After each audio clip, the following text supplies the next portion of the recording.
এতিয়া মই বেছকি ৱালেটটো মানে ডাউনলোড কৰি আপোনালোকক এড কৰি দেখুৱাম চাব। এতিয়া প্লে ষ্ট'ৰত যাম। প্ৰথমতে প্লে ষ্ট'ৰত গৈ গ'ল প্লে ষ্ট'ৰত গ'লোঁ। এতিয়া চাৰ্চ বাৰত ক্লিক কৰিম। ক্লিক কৰাৰ লগে লগে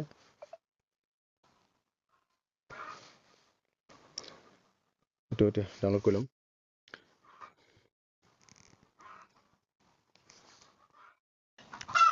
এতিয়া এপ্লিকেশ্যনটো ডাউনলোড হ'ল। মই এতিয়া অপেন কৰিম। একেবাৰে নতুন মেম্বাৰ হয় তেতিয়া এই ক্ৰিয়েট ৱালেট ক্লিক কৰাৰ লগে লগে ইয়াত দুটা অপশ্যন আছে। আপোনালোকে দুটা অপশ্যন নহয়, দুটা পাছৱৰ্ড। এই দুটা মেইন পাছৱৰ্ড। আপোনালোকে ইয়াত পাছৱৰ্ড আপোনালোকে দিব লাগিব। ইয়াত দিলে ধৰিছোঁ মই এতিয়া জাষ্ট আপোনালোকক দেখুৱাবৰ কাৰণে দিছোঁ।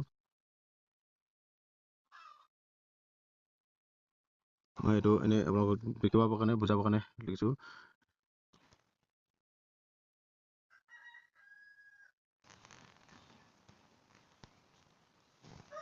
এতিয়া উইক দেখুৱাই আছে ইয়াত মানে যে আপোনাৰ আৰু দিব লাগিব। ষ্ট্ৰং লিখিলে আপুনি চেম পাছৱৰ্ড এইটো কপি কৰি লৈ আহিব ইয়ালৈ।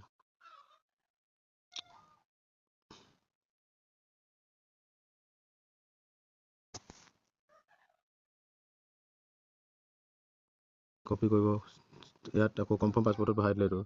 ভৰাই দিয়াৰ লগে লগে আপুনি এই আই এগ্ৰীটোত ক্লিক কৰিব। ক্লিক কৰাৰ লগে লগে আপোনালোকে ক্ৰিয়েট পাছৱৰ্ড ইয়াত কৰিলে। ইয়াত কৰাৰ লগে লগে আপোনালোকৰ ইয়াত আকৌ সেই পাছৱৰ্ডটো ভৰাই দিলে। ইয়াত কৈ দিছিলোঁ। এতিয়া ফিংগাৰপ্ৰিণ্ট দিলোঁ। ফিংগাৰপ্ৰিণ্ট দিয়াৰ লগে লগে ফিংগাৰপ্ৰিণ্ট আহিলে হৈ গ'ল আহিলে। তো ইমানখিনি কৰাৰ পিছত এইটো আমি কি কৰিম এতিয়া আমি MSC ব্লকছনৰ যিটো আইডি খুলিম। আইডিটো খোলাৰ পাছত সেই আইডিটোত আমাৰ এই ৱালেটৰ লিংকটো আমি কপি কৰিব লাগিব। এতিয়া ৱালেটটো বেছকি লিংক যিটো কপি আছে লিংকটো ক'ত কপি হ'ব। তো ওপৰত আপোনালোকে দেখিছে এই যিটো মানে মই দেখুৱাইছোঁ এইটোত আপোনালোকে এইটোত ক্লিক কৰিলে। ক্লিক কৰাৰ লগে লগে দেখিছে পাব্লিক এড্ৰেছ মানে যে কপি হৈ যায়।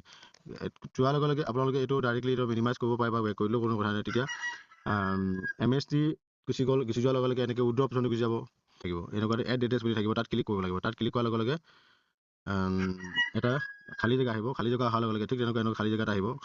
খালী জেগাটোত যিটো লিংক বেছকে যিটো লিংক মানে কপি কৰা আছিলে সেই কপি লিংকটো ইয়াত মানে যে পেষ্ট কৰি ভৰাই দিয়াৰ পিছত আপোনাৰ ঠিক ধৰি লওক মই এনেকৈ এইটো এনেকৈ অপশ্যনটো আহিছে। তো এইখিনিয়ে কথাখিনি আপোনালোকে এইটো গম পাবই। ৱালেটটো কেনেকুৱাকৈ বনাব লাগে মই আপোনালোকক দেখুৱালোঁ। এনেকৈ বনাব।